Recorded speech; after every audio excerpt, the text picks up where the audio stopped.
So what we do is we're going to kind of gift each other a little bit and kind of at the same time help me figure out what's working, what's not working, what you're getting, what you're not getting, and so forth, okay?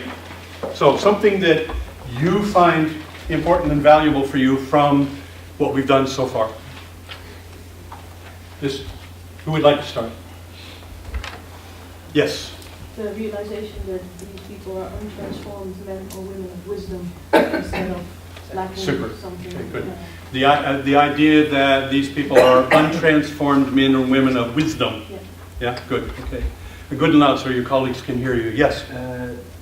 Don't look to the book only by the cover. Good. Don't look at the book only by the cover. Okay, good. Yes? The realization of the rules of combat. The understanding of the psychological rules of combat. That's helpful, I think, yeah? And you think the same, I hope. Yeah? Because when you understand that, then all of a sudden behavior that can look really out of place or stupid or bad or something suddenly is very logical and very obvious. And it's not about crazy, it's about survival. And that's a good thing, not a bad thing. Very nice. Yes? The secret. Yeah. The secret, The secret. because it means that everybody may be different from each other. Nothing is good, nothing is bad. And that's very important. Wow, very nice. The secret. I really hope that that's something that resonates for all of you, something that makes sense for all of you, because that can feel like the loss of everything. And it's not about the war. That's what's so difficult for most soldiers and psychologists. It's not about a traumatic event that happened. It's not about I saw this guy get killed or something, or I had to do this or I had to do that. That's not what that's about. And so oftentimes it's skipped over by psychologists because it's not about the war. But in fact, it is absolutely about the war and everything that it does down deep inside of a person's psyche, down deep inside of their mind. Because all of those things that we take for granted, they're gone. They're gone. And that's considered a loss until you understand the secret. Okay? And that, did it make sense to you when I told you that shaman are supposed to already know that? Does that make sense? Do you understand? Okay. And sadly, there are a lot of people who call themselves psychologists or psychiatrists or doctors or counselors who don't know that. They think this stuff like honor and honesty and integrity, they think that's a given. They think that's a part of human nature. And so they don't do anything to keep it or build it or support it or, okay? And what happens to a culture when nobody's supporting its principles? It decays. It decays. I've seen countries where poor people are on the streets starving to death. Not because they did anything wrong, but because they got old. Well, how can that happen? How can that happen in a country full of people who actually are responsible for the country and the people? Do you understand what I mean by that? How is it possible for me, as a young person, to make money, buy my Mercedes, okay, build my castle in the middle of a village where most of the old people who live in that village are starving and can't eat? And I build my castle with my walls, right? And I have parties for my friends who drive through the electric gate into my property to a parking lot at my house, go to the pool, fire up the barbecue, play loud music, so that all the people who can't eat can listen to that. Who the hell does that? What kind of human being can do that? A person who doesn't care, a person who has no values, a person who has no integrity, no honesty, no honor. Right? I got mine, screw you. You know? I don't care that this country promised you a pension. I don't care that this country promised to take care of you if you work your butt off all of your life to build this country, and this government promised to help you. The government failed, so to hell with you. Starve to death. By the millions. Who does that? a country with no values, a country with no morals, a country with no honor. You understand? How can I walk down the street and be a citizen of a country and see this woman that's 80 years old, embarrassed, in pain, she can't eat, and she's got her hand out, and people walk by her and look at her and go, and like, in a civilized country? That's not a civilized country. That's a country full of animals who don't give a damn about their country, their people, their old people. They have no honor, they have no integrity.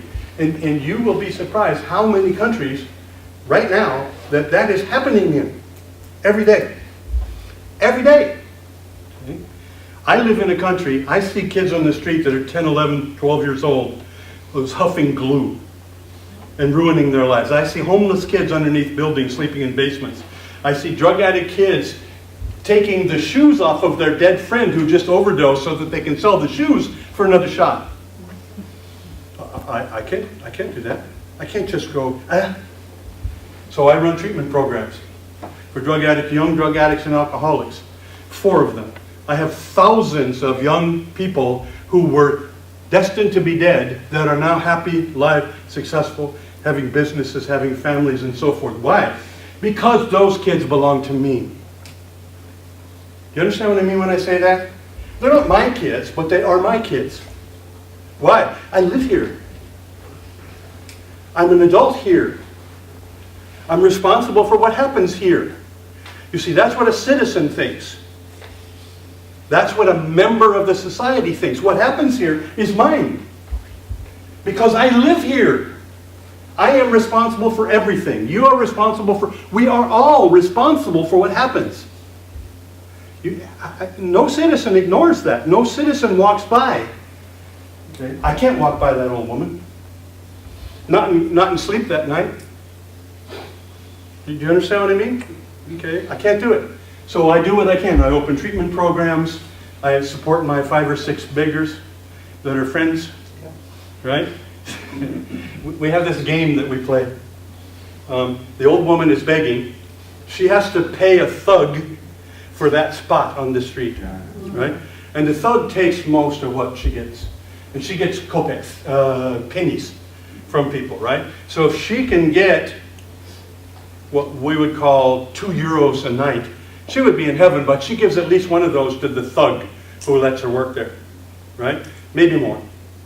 Okay, so I go up and I see her, and I see the thug, and I see her, and I have, in my hand, I have 10 grivna, which is about 30 cents, something like that. 35 cents, right? 35, what's cents in euros? Cents? Okay, so 35 cents, and I say, here, and I hand it to her, and she says, thank you, and I put $100 in her pocket, right? Okay, and I tap her on the, just barely when I do that, and I go here, and she looks at me, and she knows me, right? And she looks at me, and she says, bless you. And she can't be too happy because the thug will notice, right? So then I say, you're welcome, and walk away. And then I see that she's not there for a week. Yeah? She doesn't have to beg for a week. You know? Now, she probably gives most of the money away to her kids or her friends. But she eats for a week. You know, and I have several people that I do that with. You know, and I know enough about the game to not get them in trouble. You know, but I can't.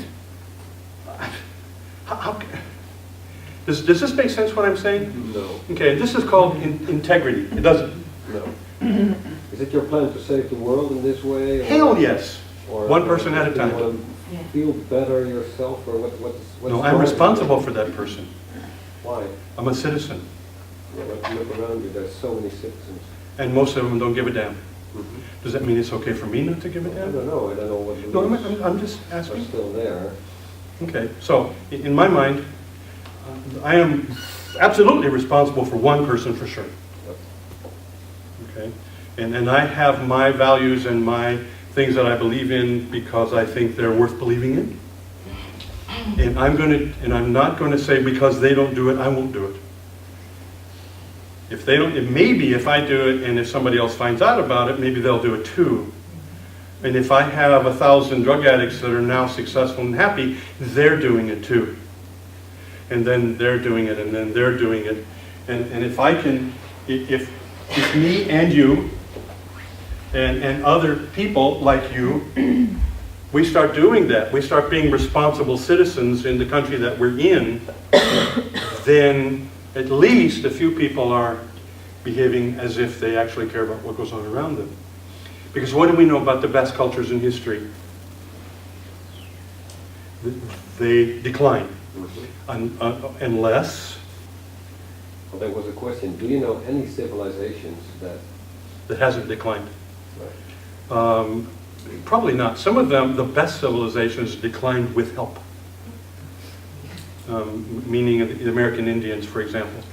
There were several of the tribes that were healthy, happy, strong, ecological, and wonderful until we gave them blankets with smallpox on it and until we brought them Jesus Christ so that they learned how to hate and kill and so forth and so on.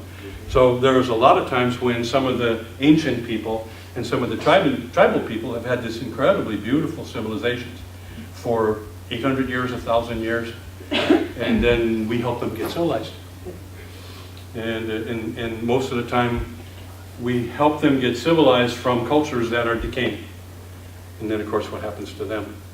And is we is Western civilization? We, or in any culture, anywhere that comes in and dominates other cultures, when they aren't, in fact, taking care of themselves to begin with. And I think that's very sad. That's kind of my political stuff, it's but a part of what you're bringing here. It's sure. Yeah. There's meaning to that. Sure. I figure, maybe I listen to Michael Jackson too often, but if you want to make the world a better place, take a look at yourself and make the change. Okay. Start with you, and then hopefully it'll catch on. Okay. So, this whole concept of what is a culture and how does it work and how is it held together, and what does it mean and where do the principles come from and what are the principles and how are they supported and how are they built? Religions try to do this, right? And they have taken over for the shaman, by the way. In fact, a lot of shaman have become religious people over the past 300 years or so. But the tragedy is that they fail. The religions fail. They fail to, the Muslim faith is a beautiful faith, and what are they doing? They're producing the worst killers on the planet. The Christians can, kill people forever. And so religion has a tendency to, like psychotherapies in the early days, psychotherapies all argued with each other about which one was the best. And they tore each other apart, which is, by the way, is why NLP started. Do you all know that? No. Okay. In the 50s, 60s, a little bit in the 40s, 50s and 60s, the humanistic movement exploded in the world of personal development, personal growth and all that. That's kind of when it mushroomed. And you had a lot of very special people come out of that time. People like Eric Berne. Where's my tea again? Yeah, Eric Berne. By the way, I don't know if you know the name Hedges Capers. He was my friend. I worked with him a lot. And an incredible man. Taby Kaler. Taby was one of Eric's original students as well. So, transactional analysis, Freudian, Reichian, Rogerian, Adlerian, and there was a whole bunch of people, Fritz and Gestalt and Erickson and hypnotherapy and so forth. And there was a lot of incredible people that were developing different systems of psychotherapy, different schools of psychotherapy. And they were incredible, they were beautiful, and they were popular, and they had students of all kinds. And then sadly, starting in about the 60s, they started to compete with each other. And kind of like, oh, my system is better than your system. My system is the good one, yours is not. And so actually what they were doing is recruiting students for years into their system. And if you join my system, you have to believe in my system as if it's a religion, and you have to be convinced that all the other systems are no good. So instead of learning from each other. They competed with each other and basically stopped the development of all of them because they were at war with each other. And then you had your second line professional experts, Eric Marcus and all of the second line Gestalt guys and the second line TA guys, Hedges and people who followed him. And they continued the war. Right? And so what they did was basically divided the world up. Now, this interesting thing happened. Because if you look at the different fantastic magicians, Fritz Perls and Virginia and so forth, that Virginia was kind of different, but she was way better than most of the rest. But they would be very, very successful with some clients and completely unsuccessful with others. You know, and people would go, why? What? I mean, Fritz would do absolute magic with these two guys. And then the next three people, he'd blow it. Now, they didn't put those on the films. They threw the films away and kept the ones where he was successful. But only about 30% of the time, the premier gestaltist in history was successful with clients. 70% of the time, he was pitiful. He didn't do anything. You know, and people are going, why? Eric Byrne, fantastic person, brilliant, TA, whole system, very, very nice, 25-30% of the time. And worse. He,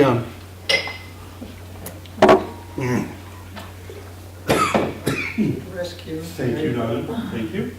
Let me see if this works. I'm sure it will, sorry.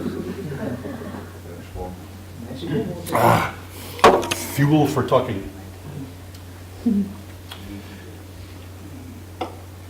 The humanistic movement was dying in the 60s, late 60s especially.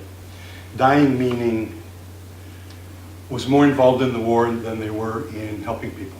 Isn't the war exactly why they were born? No. The war I'm talking about the war between each other. War. No. Well, I don't know about that. Originally, I don't know. I wasn't here. No. So we come on the scene in 71, and Richard and I were both Gestalt trainers. And we were training students in Gestalt at the university in order to make money, to pay rent. A lot of rent. Okay. And Grinder came along, and he had this incredible tool, and we knew it, and Richard would go to his transformational grammar classes and ask John to come in and observe what we did. And John said, to hell with you, you guys are screwing up the world. Psychologists will ruin everything. Okay, so I don't want to be one of those, so no. And he refused for probably 3-4 months, but Richard kept after him, and he finally said, okay, I'll come and watch your work once if you leave me alone after that. Okay, and so he comes and joins us. He didn't say a word. He sat in the back, watched the group. Group was over, he left. But he showed up at the next group 3 times, 4 times. On the 4th time, he stayed. And after the group was over, Richard and I went back and talked to him, and he started asking us questions about language structure, about what became the meta model. Okay, and he's telling us things that we're doing that we don't know we're doing, and we're looking at him going, you know, and Richard and I are both fairly clever characters, and so we go, yeah, we knew that. You know, the meta lick, we called it. Okay. Somebody asks you a question about something, you go, yeah, of course, that's good, man. And then you go try it and see if it works. So we got pretty excited, honestly. And then we went, well, wait, if you can do that if we can do that with Gestalt, if we can figure out the language patterns, we were figuring out Fritz's magic by language patterns and calibration. And we were stunned because we never knew that. And now, because we knew the language pattern, we could be like 10 times more consistent, more accurate. I didn't need to hear this 10 times before I accidentally figured out what to do. I could hear it once and do it, right? Because I knew exactly what the behavior was. So we looked at each other after about 2 months of the 3 of us working together and went, TA? Freud? What the hell? And what we discovered very quickly was that each person who created a system of psychotherapy created the system of psychotherapy to match his own map. He couldn't do it otherwise. You can't create something that doesn't match your map. So what he's doing is he's creating a system that has the ability to effectively deal with his own patterns of craziness, because he has somehow figured out how to work with those over time. So Fritz built Gestalt to help Fritz. Okay, you understand? Eric Berne to help Eric Berne, and so forth and so on. So if your problem is in the same pattern as Fritz's problem, and you're lucky enough to accidentally run into a Gestaltist, it's a miracle. Because, you know, it's a car mechanic knows that. You take the car to a mechanic and you say it's broke. What's the first thing he does? Analyze, evaluate. What's broken? Okay, so he's got a flat tire. Well, he says, no, I don't do flat tires. I fix carburetors. So you got a broken carburetor. Okay, fix the carburetor. And the car doesn't work. And he goes, get the car out of here. The damn car doesn't want to work. It's a resistant car. Okay, anybody get the idea? No. Okay, if I can't help you, it's because you're a resistant client. Not because I'm stupid. Okay, so what do we discover very quickly? That TA is very good at recognizing certain patterns that people use to create problems. Very different from what Fritz did. Very different from what Carl Rogers did. Very different from. Okay? Whoa! Wait, what? There's no need for the war. They're all good. With these specific patterns. With this specific strategy that a person uses to create a problem. Okay? We're sophisticated. We don't all create problems the same way. I mean, we're humans. We're clever. We've got thousands of ways to create problems. You know, I mean, we're skillfully nuts. You know? And we're incredible at creating complex, stupid, ridiculous patterns of beliefs and values to screw up our lives. And I think that's probably why I wasn't very good at screwing up my life. I'm too damn lazy. It's too much work. You know? So then what did we realize? Wait. They're all the same. When you formally evaluate the different psychotherapies, they're all the same. But they have different names. But if you look at the behaviors are identical. What are remember personality traits? In TA, what are they?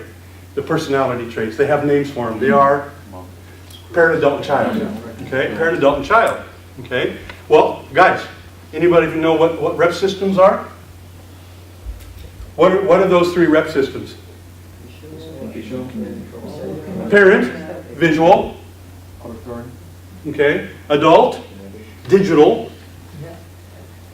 Child, kinesthetic. Okay. Okay, so what do we discover is that all of the different personality styles are based on the most basic human senses. They all are. Top dog, underdog. From Gestalt. What rep systems? Visual and kino. Okay. Ego, id. Okay. A little not so quite so obvious, but you get the idea. Okay. And no matter where you go, passive aggressive. Passive. Kino. Kinos don't like to fight. Aggressive. Okay. Loud aggressive. Visual. Quiet aggressive. Who's a hitter? A visual or a kino? A kino's a hitter. So if a kino's being aggressive, they hit. If a visual's being aggressive, they yell. If a visual is mad at you, they move away. If a kino's mad at you, they get closer. Okay. So, and all of these characteristics are built into the different kinds of therapies. So what can you do? You can figure out what pattern the client has to create their problem. Now, let's say you've studied 10 systems of psychotherapy. You know which patterns each one of them are good at. You've got your client.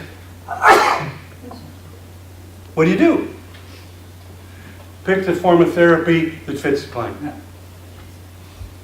That changed psychotherapy in the world. 1971. The world of psychotherapy changed. Because up until that time, what was the case? The system of psychotherapy had a personality inventory. That's real. The client comes in, you measure the client to see what's wrong with them by your system. Whatever doesn't fit the system, that's what's broke. You fix the client to fit the system. If it doesn't work, they're a resistant client. Okay. So what do? We say, wait, they're all good for specific patterns. So I sit down with somebody, what do? They tell me their problem, I figure out the pattern. Okay? Then what do? I look in my archive for what system deals with that pattern. Guys, auto mechanics understand that. The carburetor's broke. I don't know how to deal with carburetors, so I send it to a guy who's a what? Who's a carburetor expert. Come on. Isn't that amazingly simple? Yeah, but why did not nobody tell anybody? Because in Holland, I don't know such a person who does that job. Like, you have to go to that. Dit does that. Okay, well, they do if they've been trained by me. Well, They do. Okay, so, we built NLP to finish the war and get the skills from all the different systems and make a super system. Yeah. Okay, and we did. And we did good. Okay, and now, what's very interesting, now, get this. And here's what I think the magic is. There is no system that fits the client. So what do? Take this piece from Gestalt, take this piece from, this pattern from TA, take this pattern from Hypnosis. Because these three patterns the client is using, make a new one. On the spot. Make a new system that nobody's ever seen before. You don't need to name it, and call it your own. We have enough people who do that. Logical levels. Get the hell out of here. Yeah. Korzybski, he always said he did it, but I know who really did it. So we built, I built with 5 friends. We worked on this for years, guys, for 5 or 6 years, and we're talking 30 to 60 hours a week. 5 or 6 very talented, smart, young people. And we built a superstructure called DST, Dissociated State Therapies. Whenever, this is a little bit of a sidelight, but hopefully it's interesting for you. Whenever a person has a problem and comes to you with a problem, that problem has one of 4 structures. And your job, the first thing you have to do is figure out which of the 4 structures it is. Okay? DST is one. And most people think that DST is therapy. Well, it's not. It's therapy for people who have conscious, knowledgeable, internal conflict. If you don't have that, DST is a waste of time. But Gestalt can fix everything. Baloney. Okay? What's the second one? It's called metaphor. There are people who create their problems in metaphors. They talk like metaphors. I am a leaf in the wind, and life is blowing past me, and I can't seem to get a hold of a sail to help me catch life. And there's people who talk like that. So okay, you know how to do therapeutic metaphors? Join in the baloney and finish the metaphor. Okay? And they're fine. Like tell them, get a fan. Blow the damn sail the way you want it to go. Move below the border or something. Come on. Okay? Because in metaphor, they give you the answers to everything. And the fun part about metaphor, there's no boundaries. You can do anything. You know, you can create the great wind of the north to pull the person back to the, who cares? As long as the client accepts it and it moves them through the process to create new choices and a better life. If they want to do it in metaphor, who the hell am I telling them to put your mother in the chair and tell her you hate her? You know? She doesn't hate her mother. You know? So that's the second. Third is what we call clinical hypnosis. Okay? I have symptoms. I have no idea where they come from. I don't hate my mother. I don't have internal conflict. I'm not a metaphor. I'm a human. But I got something that's happening in my body that I don't understand. Great. Sit all the way down in the chair. Dude, if they have no conscious awareness of something and the symptom is strong, go get it. You know how to do hypnosis. So it's beautiful. The system is there. The process is there. They tell you what the thing is. Do it. The fourth one is my favorite. Not get in trouble one night. I call it stupid. Some people are just plain stupid. Okay, their logic is bad. The way they understand things is ridiculous. You know, and they have these incredibly bad complex equivalences that don't work. They don't have a psychological problem. They're just dumb as a rock. You know, so teach them how to think. You know, you understand? You know, it's like, come on. You know, the guy is a business guy. He's got this huge problem, and he comes to me, and he says, you know, Frank, I don't know what to do about this. I have this terrible dilemma. And I said, what? And he says, well, I have a company, and I have 4 or 5 guys that work in the company, and I can't control my general director. You know, no, excuse me, my head of marketing. I can't control him.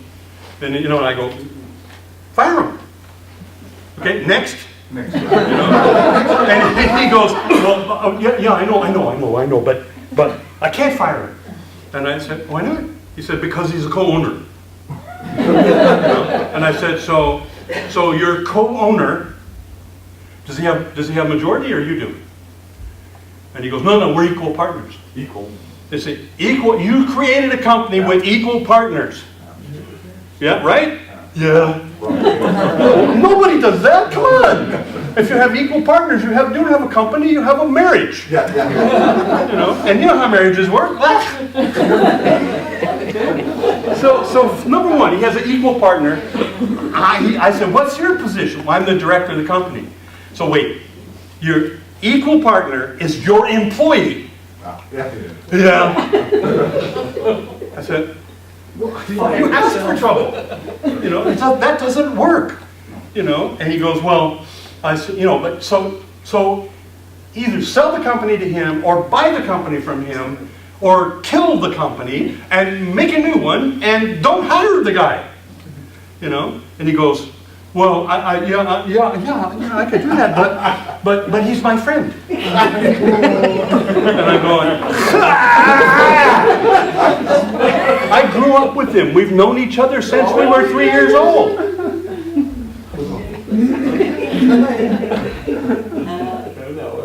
You know, you can't do that many things wrong in a company, right? You understand? You know, nobody does that. That's not workable. You know, it's a disaster waiting to happen. And why? Because he has a psychological problem? No, because he created a stupid company that's unworkable. You know. So, and he says, well, help me. And I said, okay, give me a gun. I can help. And he goes, no. I said, no, a psychological gun. Give me the guy. You know. And so what he ends up doing, he ends up firing the guy.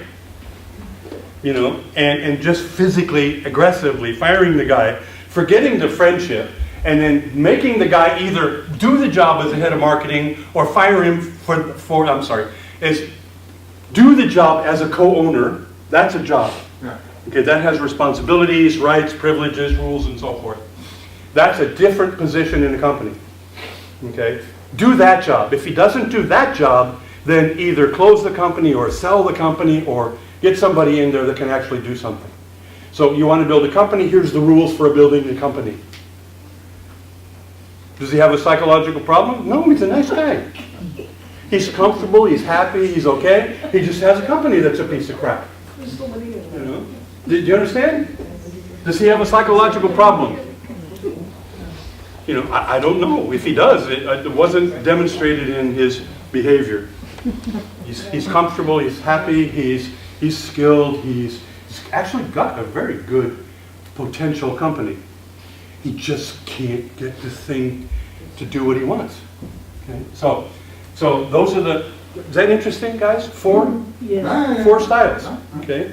So I know people who believe that parts therapies is it. Parts therapies is therapy. So no matter what the client has that comes to them, they do parts therapy with them. And then they can't figure out why it doesn't work sometimes. Because they don't have parts that are in conflict. Well, okay, that doesn't matter, let's make them. I've seen therapists spend 6 months convincing a client that they have problems with parts so that they can then use their system to fix it. It's a business model. It's a business model. Yeah. Yeah. Guys, it's so silly. Okay, should we know this from all of the things that we work on in NLP? Of course. Okay, should you be able to recognize patterns in a hurry? Of course. Should you be able to figure out what style or what necessary structure to use with them? Of course. Is that absolutely necessary with soldiers? You bet. Okay? They know when what you're trying to do is nonsense. They know. They might not know what to call it, but they know what to do about it. Okay? So, okay, let's go back here. Hopefully that's interesting for you, yeah? Okay, good. So, and you can tell how fun it is for me to be involved with all the people in the world who know NLP. Mamma mia. Okay, so, but we're getting there. One person at a time. Go ahead. Is it necessary to go through the soldier stage in order to become a man of wisdom, in your opinion? No. The path there is, yeah, there's a lot of ways to get there. Not a lot of people go through all the way to become a man of wisdom, or a woman of wisdom for that matter. Education is part of it. Usually, the person has had some kind of radical life experience, meaning either difficulty, or a person who has decided to throw it all in and went to the mountains for 5 years in Nepal or wherever, and went through principle-changing experiences of some kind. Usually you don't get to be a man or a woman of wisdom by having a 9-to-5 and just going through it for 20 years. So usually there's some transformative event, and usually it's long-term. Okay, I've seen people spend a long time. I consider myself to be a little man of wisdom, like a new guy kind of, but I spent 25 years fighting myself, fighting my life, fighting to feel something, to be something, to become something. I didn't have, I didn't have the kind of help I needed for the first 15 of it. And then once I actually got that help, it took me 10, maybe 15 more. Well, I was lucky I had 3 Labradors, so it went fast. Okay, good.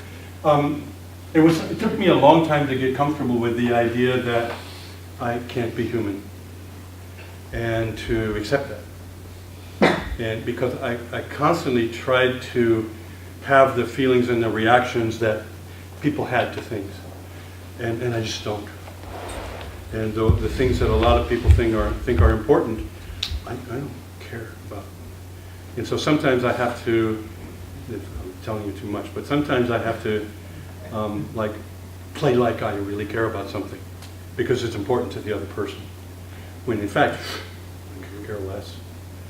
But on the other side of that, I'm very happy and proud to be a creator of life, a creator of culture, a person who helps people create and build and work with beliefs and values that enhance their life forever.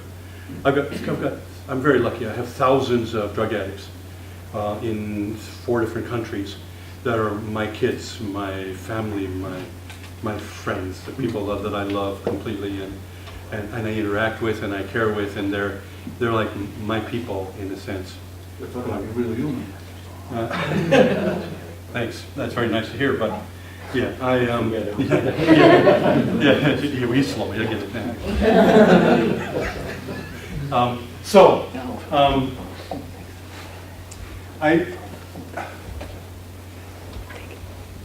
I don't like things that are wrong. I don't like when things happen that should not happen. And I feel like I am responsible for that. But pretty much wherever it is. I also know that I can't fix everything. But when I do know that I can fix something, I fix it. Whether it's people or a system or what. I don't want the Ukraine to disintegrate.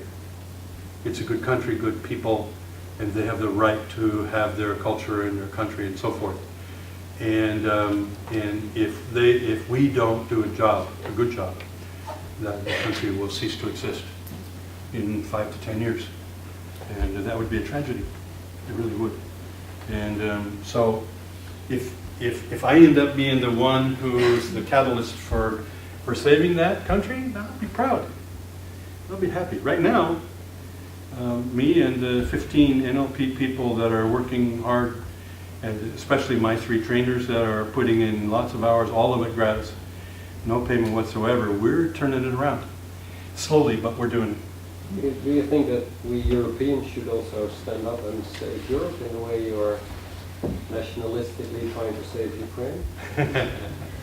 Okay, I get the idea, but I would use a different word, but I wouldn't call it nationalistic because I don't plan on being the president. But do you know, when we go to Africa and help those people, I always say I do it to the Dutch people. Because they need development here in the Netherlands, not Africa. They need our help here. So I have the same process him, but that's to the Dutch people. my opinions are fairly strong. I think the whole planet is in a very, very bad cycle down, and you know we got a lot of work to do. Human race is not going to. Here we go. The human race is not going to be on this planet for much longer. We're destroying the planet, and we're destroying all life on the planet, human life anyway. And if we don't turn that around sometime in the next 10 to 20 years, it's very likely to be too late. And I'm a little sad about that because I feel like I have failed in my job to give my grandchildren a clean, healthy planet to survive on. And I failed, and I'm not happy about that. I have helped this planet become self-destructive. People, the human race, to become self-destructive, and I'm honestly embarrassed. So for me, then my objective is to do everything I can possibly do.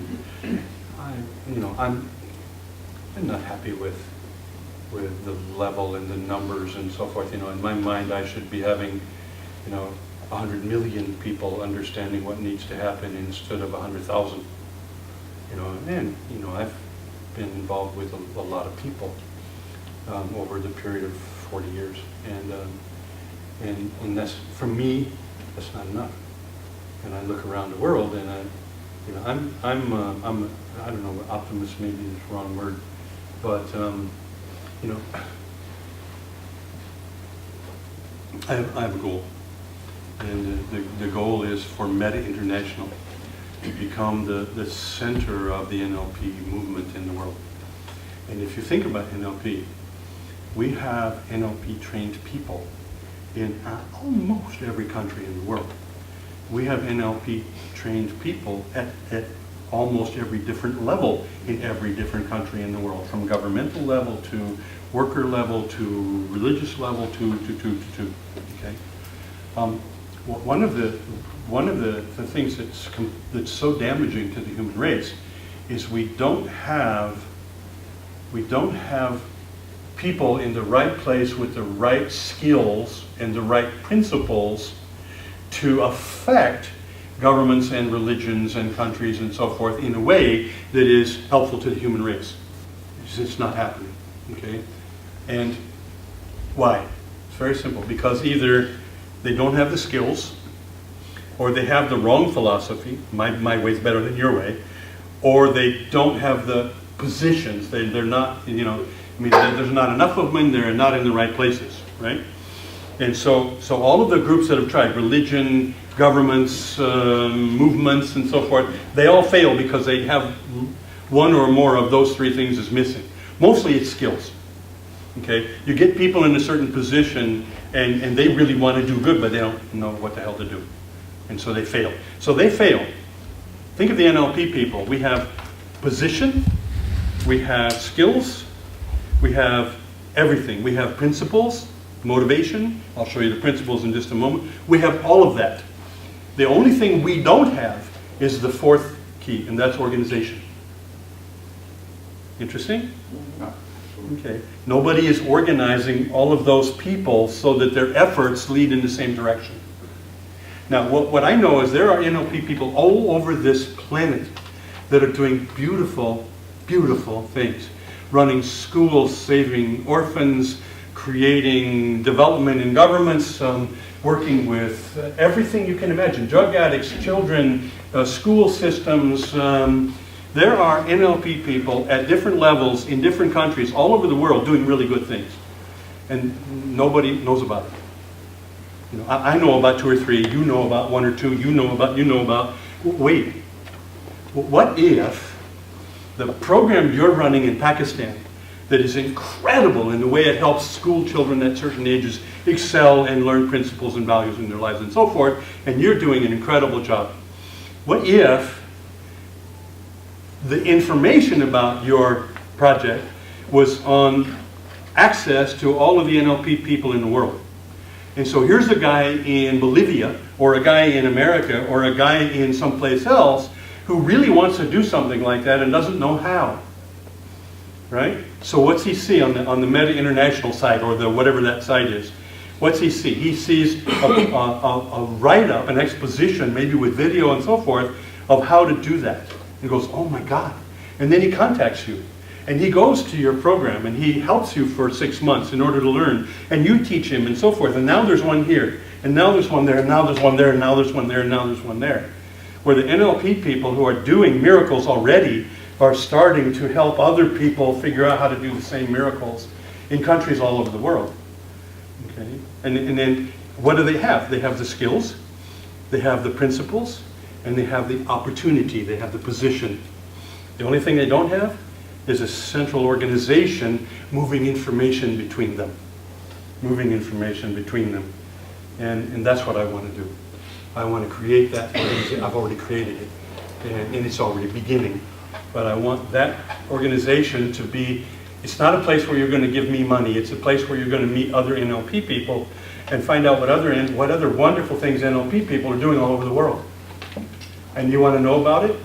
Talk to them. Contact them. Learn from them. Help each other. The NLP people in the world are the only group with all three. Interesting?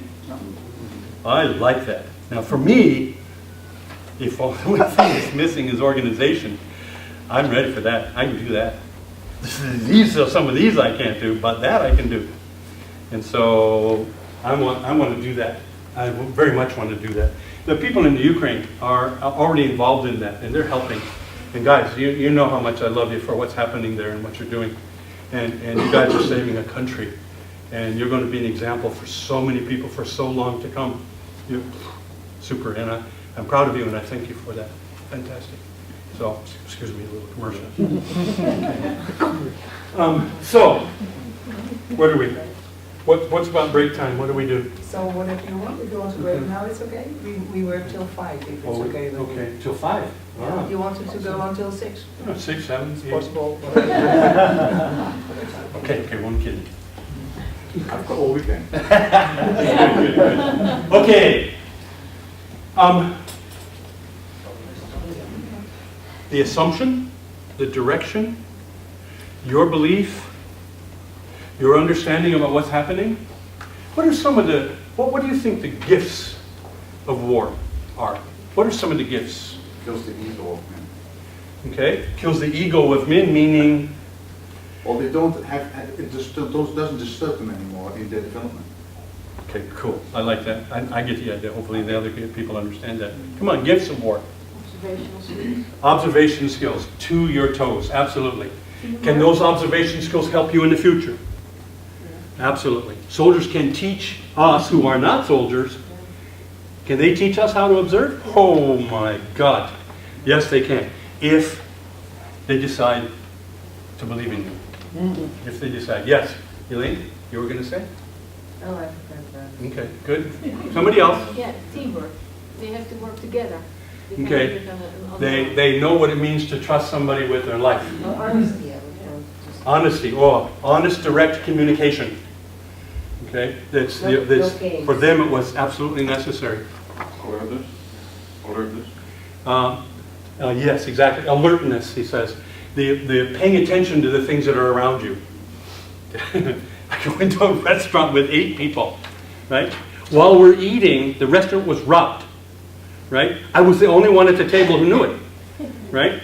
Before the person is going to disappear, that's the lookout for the thieves, I call the waiter over and I say, don't let her leave.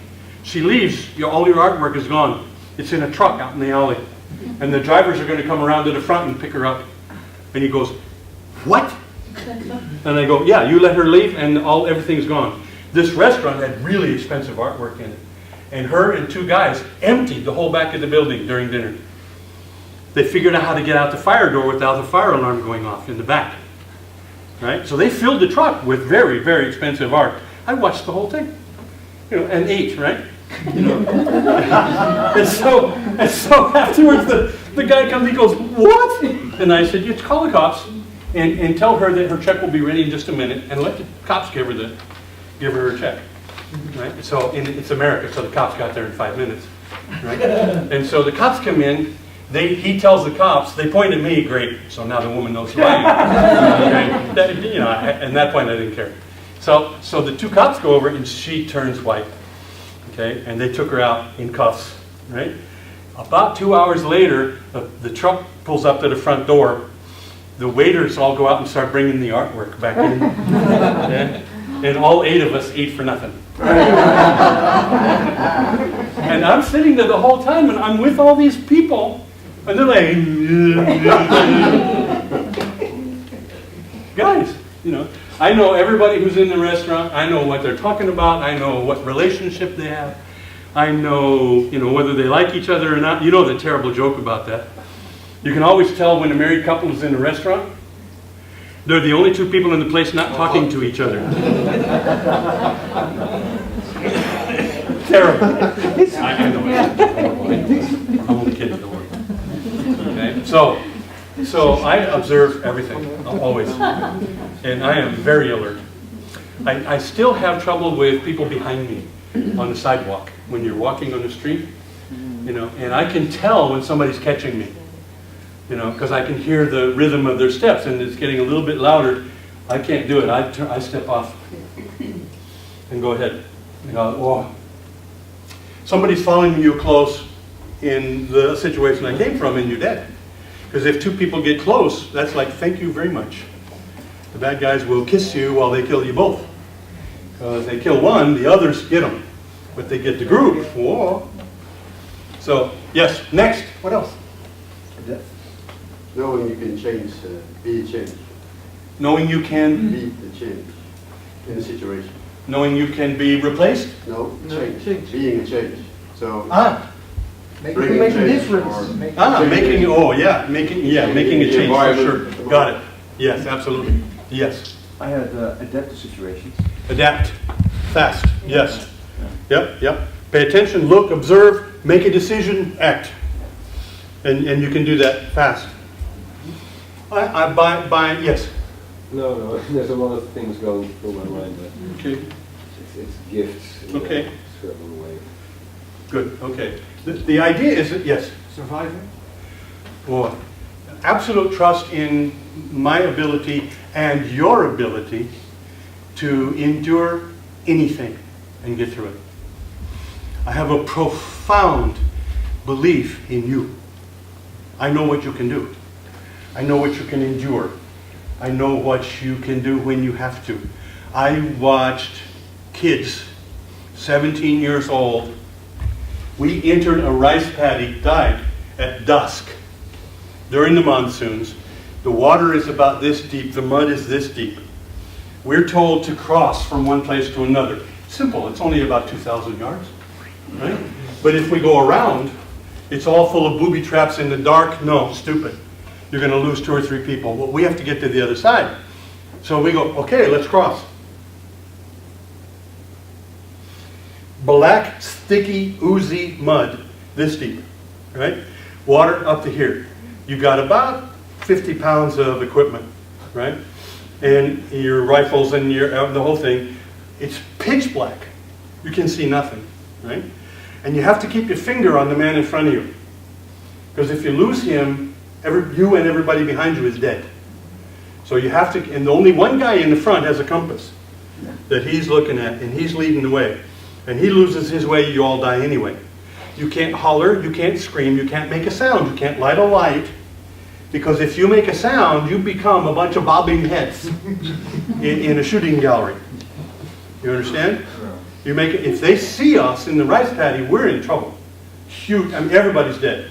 You know? So we start into the rice paddy. By the time I take the 5th or 6th step, my legs are burning. 5th, I've moved from me to you in 5 steps.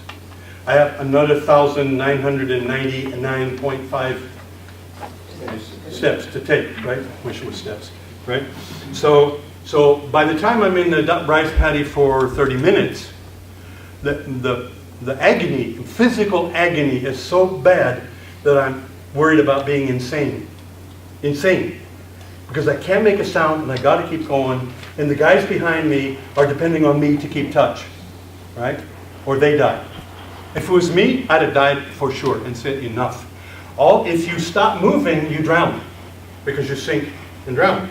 So you have to keep moving, and you have to rip your leg up and slide it across the top of the mud and then start sinking it before this leg sinks so far that you drown. And then the next one, and then the next one, and then the next one. We came out of the rice paddy at 8 o'clock the next morning. 13 hours of agony, of uncontrollable pain. And are you ready? Not one kid made a sound. Not one kid quit. Not one kid gave up. Not one kid drowned, died.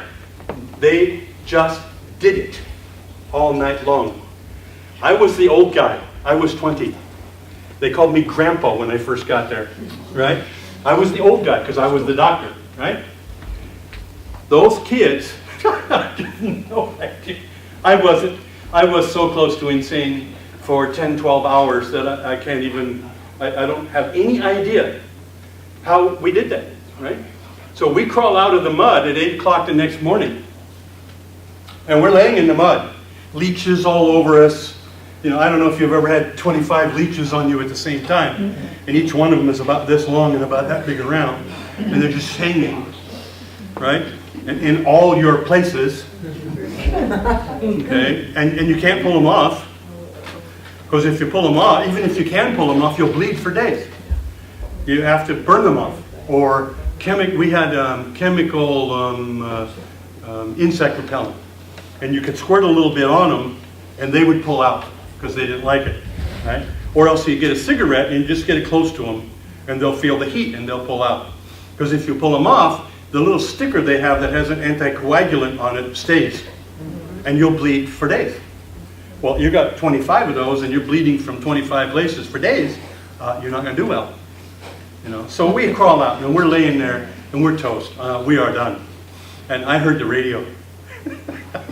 The radio, this is the rear area, comes on the radio and says, "We're sorry we sent you to the wrong place. We want you to go back."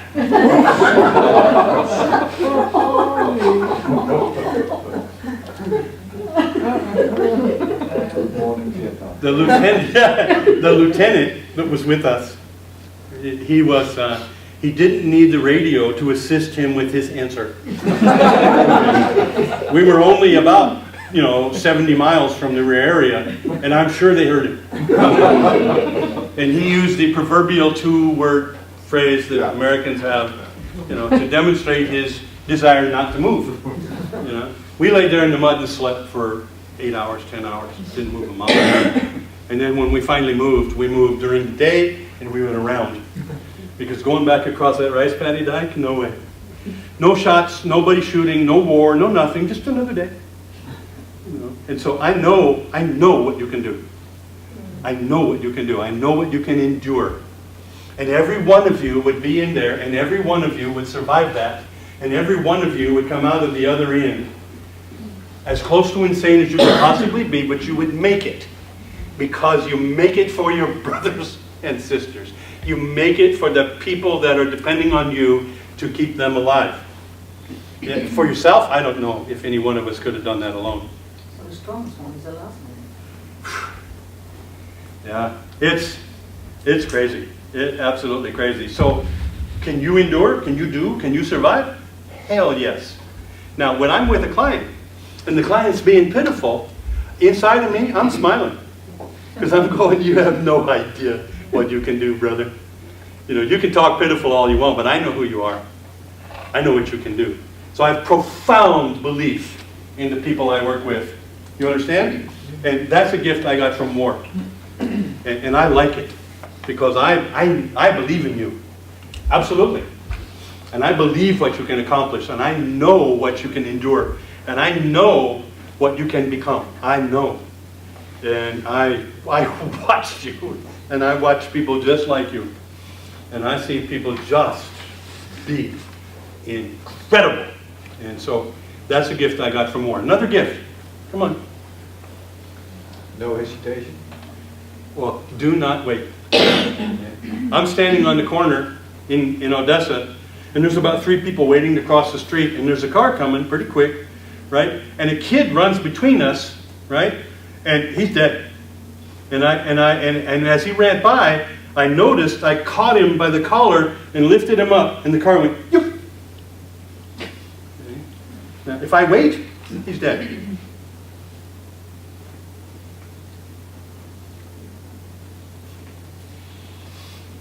I waited once, and it cost the boy his life.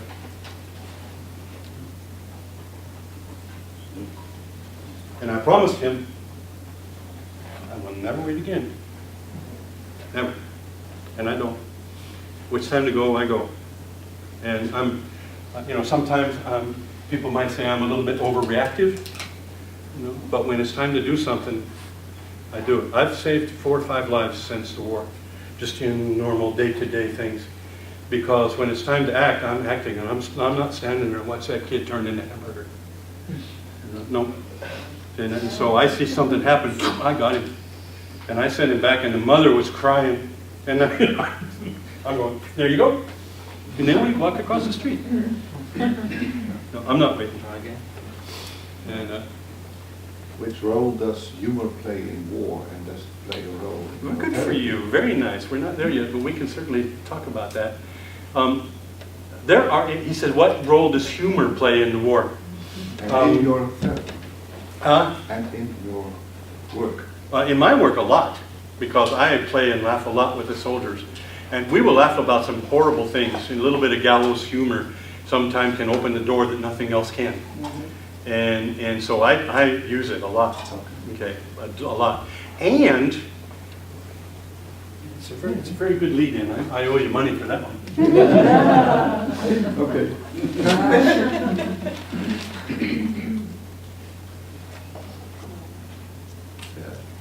Start the film. He's recording. Shuttling. That's it. You're talking about what I call shuttling. Oftentimes it's very difficult for a soldier to open the door to the pain. But besides the pain of war, there was also a lot of beautiful, funny things that happened. And joyful things. I mean, just incredibly joyful. And, when you're in a situation like that, little things that are funny can become big funny things because there's such a need for the funny, the laugh, the whatever. And so a lot of times when I'm talking to a soldier and they're not ready to open the door in any kind of way, I will say, you know, why don't you share with the guys something that was hilarious, something happened to you that you thought was funny as hell. And almost all the time, there's nothing all the time, you know about universal quantifiers, but almost all of the time the soldier will go, oh yeah, well, and they'll tell a story about a funny thing that happened, and you'll have 8, 10 soldiers rolling on the floor. And they'll all go, oh my God, that reminds me of, and that reminds me of, and pretty soon everybody's sharing and everybody's talking, and then pretty soon the guy will say, you know, listen guys, I got one that I need to talk about that's not so funny, is that okay?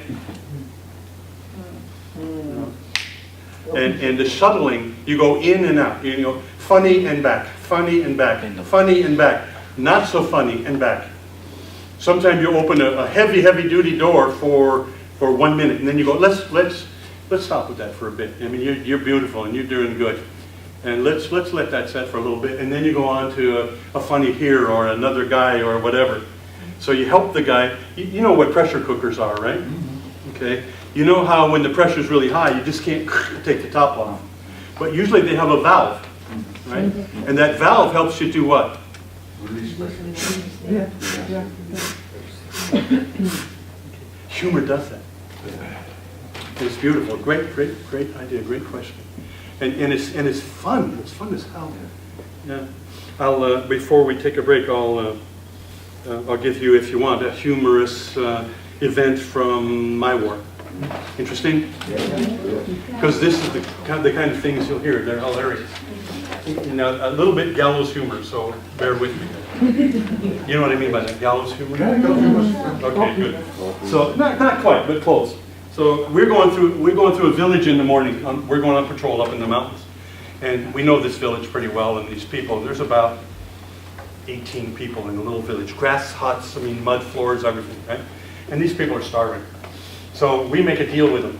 We'll go through in the morning. We'll leave you our sea rations, our food, right? And you take our food, put it with your food, and when we come back in the afternoon, I'll hold sick call because I always I try to help them with their sickness, their diseases, and whatever. And we'll eat first, and whatever's left you can have it, because we were soldiers, right? And we had to be tough. So, and in fact, we ate very little and left it for them. But so that was the deal, right? And they never got us in trouble. That could be trouble. You better know the village and make sure that this is a village that's not going to set you up. So we were sure about this village. So we come back in the afternoon, you know, and we checked around. We made sure it was all okay. And we come into the village and we're sitting down, we're eating and so forth. And the kids are fantastic. The kids all sit on your lap and you're on the ground. And the kids are sitting on your lap and you're eating and you're going, and you know, bite for them, a bite for me, bite for them, a bite for me. And they're happy as hell, the little kids. They don't know that they live in poverty. They think this is normal, right? Kids, fantastic in war. So we're there, and then the elder with the goatee, right? And he excuses himself and he gets up and he goes outside. We're kind of like, what's up? And one of the interpreters says, it's time for prayers. And he's going to do prayers. And so we go, oh, okay. So the next thing we know is we hear outside, there's a little altar in the middle of the village, a little tiny building, with a little step up and a little altar and incense and candles and so forth. And he's got a prayer book, right? And he's standing there, and he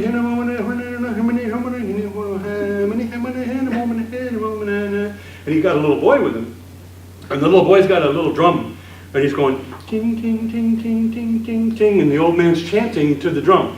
Ting, ting, ting, ting, page after page. Well, Chicago Joe, he can't stand it.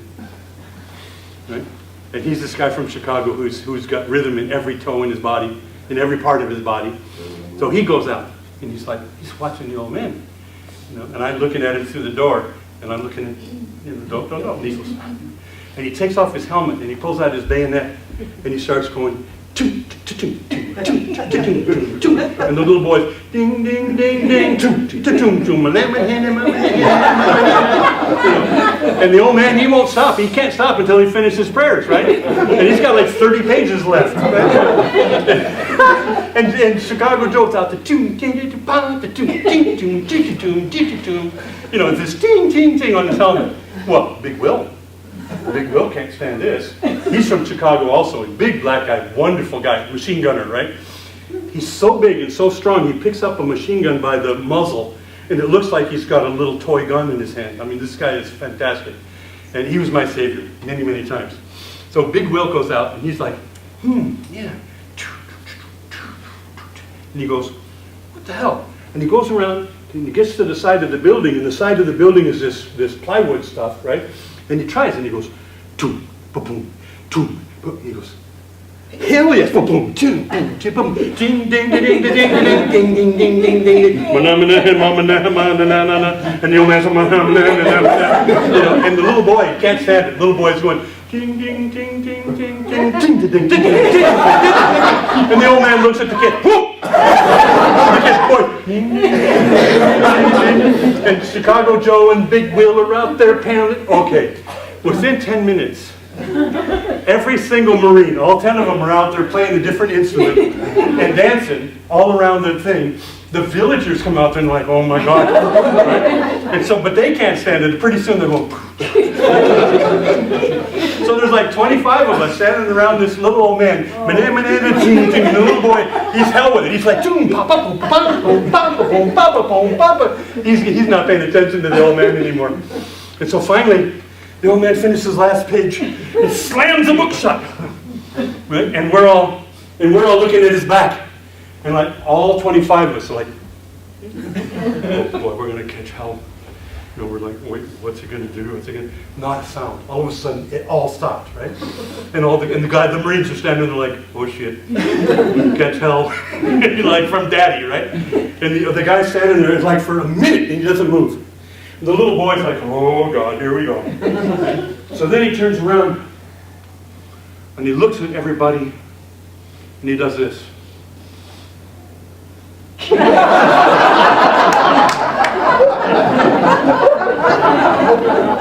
And we're all cheering, everybody's jumping up and down cheering, patting him on the back. Yeah, you're the choir director, yeah. And we just hilarious, guys. It was so funny. And we had so much fun. You know, and then after that, every time we come to the village after that, he goes and he shuts it down and he locks it up so we can't get the drums and stuff out of it. Yeah, just absolutely beautiful. Just out of the blue, right? You know, you go, war is supposed to be hell. It was hilarious sometimes. Just beautiful. And so many beautiful, beautiful little things happened, especially with the villagers, and we were good to them most of the time. Sometimes not. Depending on how many of my guys got killed next to their village, whether I was good to them or not, because they knew. So crazy things, fun things, yeah. And soldiers all have those, yeah. And they have them. There's all these hilarious, silly things that happen. Some of them are, you know, like hilarious. Like we were absolutely racist with each other, you know. We called each other the dirtiest names you can imagine, and all of it laughing. You know, like the black guy and the spick and the chink and the this and that, and those were simply the names we had for each other. Mine was Papa Charlie, right? But it wasn't. But that's phonetic. It's PC. What it means is pecker checker. Pecker checker, because I was the doctor. Yeah? And so whenever they get VD, I'm the one who has to fix it. You know, so I was the pecker checker. So they called me that on the radios. You know? They would say, the pecker checker wants new equipment for this or that. And I'm going, guys. You know, so we were just terrible. And one of our guys, we have a thing called an M79, which is a grenade launcher. And it's a little thing like a little shotgun with a big barrel. And it shoots grenades. And it's not real accurate, but it shoots, it hits hard. Boom, right? So we decided to cut down the church. So we're using a machine gun to dig through the wall on the bottom. The wall was probably as thick as from me to you. But it's that soft natural rock that they dig out of the ground, right? And it, you know, like that, it's pretty strong. But you can shoot it, you can shoot a hole in it by going back and forth about 6-7 times with a machine gun. So, and we've been mortared from this church. So we're going to take the church down so we don't get mortared from it anymore. We're not supposed to mess with churches. So we couldn't artillery the church because they wouldn't fire at religious things. So sometimes we had to take matters into our own hands. So we're cutting down the church wall, a huge wall, 4 stories, right? And it's just getting ready to go. And the Mexican guy with us, he's the M79 guy, he goes, I got it, I got it, I got it. And he jumps up and he goes, boom, right? Well, he was too close. And what happens is the round won't explode until it spins 3 times. We didn't have time to spin going that way. But it was spinning coming back at us.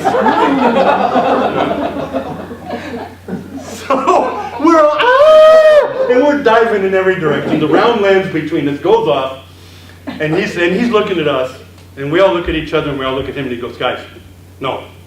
No. No, no. And he starts running. We beat the living hell out of that boy. Laughing the whole time. Boom, boom, you damn, boom. You know, and so it became his wall. From that time on, we called it his wall. And so, you know, so it was hilarious. It was funny. Gallows humor a bit, but you know, and all that, you know, like, boom, boom. Great. So, Like 20 minutes? huh? 20 minutes? Yeah, let's take a break. 20, let's begin again at 1:15. Yeah. Okay? That way you'll have plenty of time to get some coffee. One moment. Can I say that there is brochures about Frank's courses, like PTSD and the trader's course? You can take it, you can leave your email address on it if you want to. Even if you do that, you are not obliged to come, but you might be very interested. So please do. It's on that table over there. Have a nice break.